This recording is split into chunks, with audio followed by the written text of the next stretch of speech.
And the idea is that he makes mow pigs.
All right, so it has been a little bit of a different day for me. A friend of mine had a hookup on some telephone poles, like old, ones that the city had ripped out, and they can't really do anything with them, so they're just kind of sitting in a yard.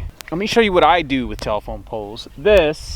We had a power pole that had blown down, just kind of kicked around. Well, I cut it in half, buried it in the ground, and this is what I run my electric line for the fences. I mean, you can see it's nothing real special, but I've got it ran pretty far that way. I've got it ran, can't really see it too well, that light pole over there. I've got it hooked to that, and then it runs further down. This is the big energizer. This is the fence that you don't mess with.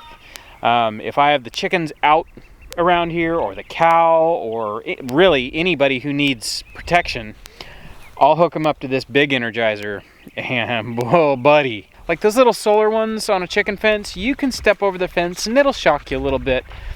No, it only takes once with this big one. Those chicken nets they'll take the taste out of your mouth. They shock you so hard. Needless to say, we haven't had any predator pressure. So, I went with him this morning and got some telephone poles. I got 5 of them. Mind you, we chopped a lot off of them. Some are in better shape than others. Some still have hardware on them. But for free 99, you can't beat that price. So what these will, probably not today, what these will be used for is extending my power lines. I need power over to that corner of the property. I need power out into the woods. Having stuff mobile and solar is great, but like in the woods, especially when all the leaves come up, it gets very, very dark in there, and the solar chargers won't charge. There's just not enough daylight.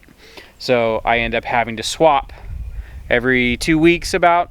I'll grab the charger that's out here in the sun and swap it for the one that's in there for the pigs.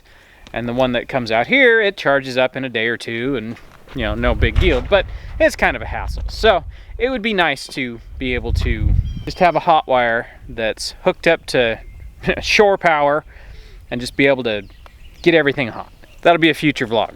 Well, while we were at Josh's house dropping off the poles he got, I've been messing around over here. I haven't really filmed it. We are trying to improve our pasture because now that we have a cow, grass is very important. It's something that I need to help get the grass growing. Sowing seed really needs something to stick to, be it you spread compost, manure on your field. One of the ways you can do it is you can get a perforator. Well, wouldn't you know it, after telling Meg, man, what would really be nice? I could use a perforator. I look over there at Josh's house, and wouldn't you know it, he's got a perforator. I was like, oh my gosh, you have a perforator. And he goes, yeah, you want to borrow it? I said, heck yes. So this tows behind the lawnmower. You just drive around and poke a bunch of holes in your grass. So that's what I'm going to do right now. This is going to be a lot of fun.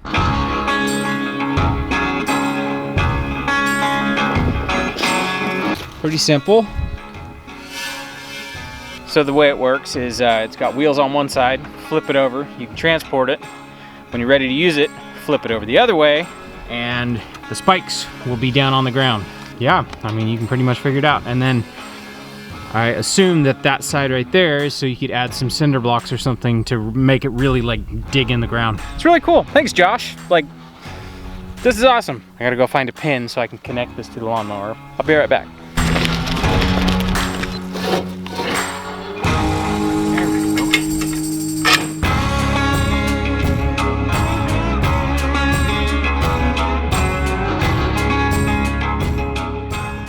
All right, so what we've done in here is we have thrown some compost down. Up here on this one, we threw some manure down. Really, this part of the property over, it's, you know, all the way over here. There's the mobile home, farmhouse. So we're at the farthest east side of the property. The grass never does good over here. It's just a bunch of weeds. It's poverty grass, I guess they would call it. From what I can tell, there's like no topsoil. As you dig down, there's no soil life. It's just like, it's sad down here. And I think the reason for it is having the driveway here, and it's like the highest point on the property. This is where the most erosion has happened throughout the years. And if you don't take care to stop the erosion, eventually all of your topsoil leaves, and then you just have a giant barren scar where nothing will grow because there's no topsoil. Well, the woods are on that side, and we don't get any of that love that sloughs off because the prevailing wind blows that way. So any of the leaves and stuff that, you know, could be coming from all that is actually getting blown further into the woods. And then we don't really have much in the way of trees that way that could make it down this way. And then as far as I can tell, this has always been turf, basically overmown, overgrazed. So this is where we're starting to do the most work. I will say it is kind of cool seeing what running chickens, meat birds through here has done in the 3 years now we've been here. As you can see, it's starting to get green. We run the meat birds through here. The tractors are way over there getting ready to come down this way. We run them down. You can see there are squares. There's a square, there's a square. We round the corner, get into this one, square, square, square, and then it starts getting really, really green. Well, last year I think was the first year we could really see it. As we get that way, the meat birds, by the time we get down there, they're huge and they're pooping a lot more. So what we're gonna do this year is we're actually gonna start a swale higher. We're gonna go down that way and then come back on this one. That way the manure load is a lot higher when we're headed back this way. The reason we head back this way is because at the end of 8 weeks, we wind up at the barn where they go on vacation forever. I'm gonna get this thing towing. I don't know if I need to add weight to it. I'll tow it around and see what we need to do. If I need to add some weight, I'll add some weight, but I'm excited. This is gonna be cool.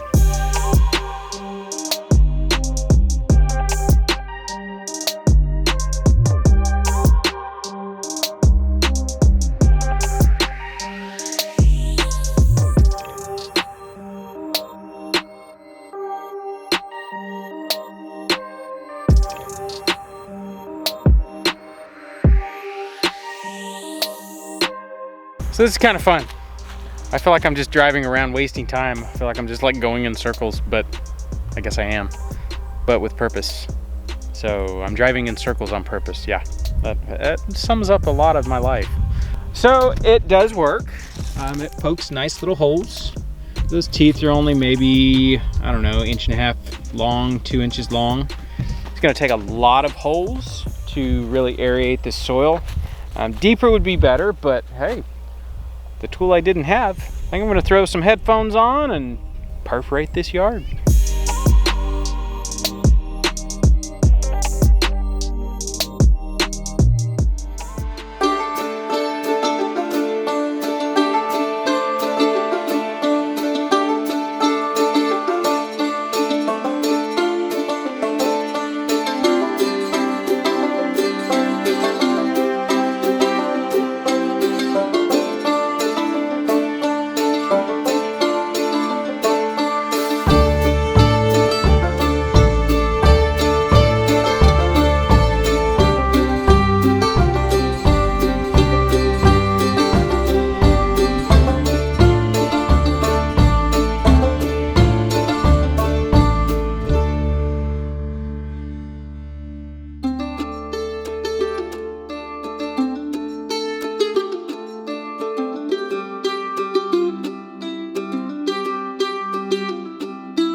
All right, it is the next day.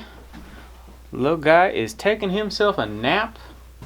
I think he thinks he's in solitary confinement. Oh.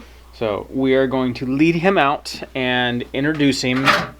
There will probably be some butting of heads as the pecking order is established. I mean, that's all animals. But he's little, so he'll probably assume his position at the bottom of the food chain until he gets big. Okay, so I think how this is going to go is we are going to open the gate and lead him with a bucket. Okay. And we're going to cross our fingers That he gets up there. and hope that he follows me all the way out there. I'm going to grab our extra net and I'm going to make a little kind of side enclosure next to the guinea hogs. So that way they're not all together just yet. They can get used to They can each get other. used to each other. And then I'll just take down the middle fence and they can join once they're cool with each other, I guess. Hopefully.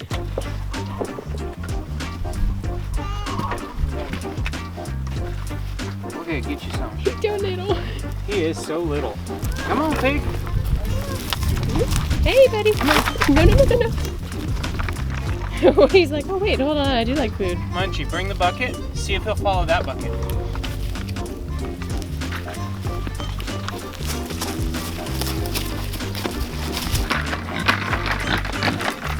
No, not that way. I don't think he's buying it. He's not buying it.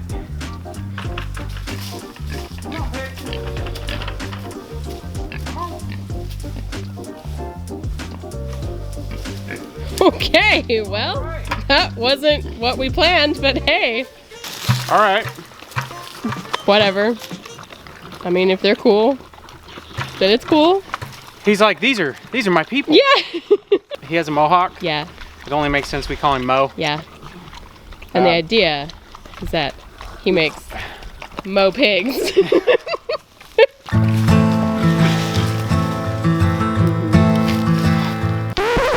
Good afternoon, beautiful people. It's been a busy weekend. As you guys saw, we loaded up and we went and picked up a new addition. We found a guinea hog boar. Thanks to Chris and Leslie, we went over there, they fed us dinner, we got the guinea hog, made it home all right, left him in the barn overnight. He did great. We waited till it's about midday, so he'd be pretty hungry and follow a bucket. It didn't work out too well. Once he knew where the ladies were, he went around the outside of the pen a little bit until I finally dumped the food on the ground. And the way pigs are, they if they know their friends are eating, they know they're missing out. So I was able to dump food for the guinea hogs in the pen, and he was like, hey, I want some. He came over, I lifted the fence up, he went in. That guy did not waste any time. He, let's just say he's doing his job. Yeah, I really can't say too much. We're gonna mark today on the calendar and see what pops up in a couple months. I'm pretty sure we're gonna call him Mo. As Meg said, that's not so much for his mohawk, it's because we want Mo pigs. I guess I'll keep checking on him. I hope he's not an escape artist. That's the only thing I've wondered about. None of our pigs have been escape artists, so we haven't had to deal with that. He did try to escape when we had loaded him. We went in the house and he busted out of the trailer and rejoined his friends. So we'll see. I don't think so. He's got friends in here and they're very trained to a fence. So we will see. It looks like he has turned his attention to the smaller of the two females, and they're dancing. Yeah, dancing. You don't require too many talks about how things work when you live on a farm. Yep, nothing I can say. I think I'm gonna wrap it up here. Thanks for coming along with us, and we'll catch you guys on the next one.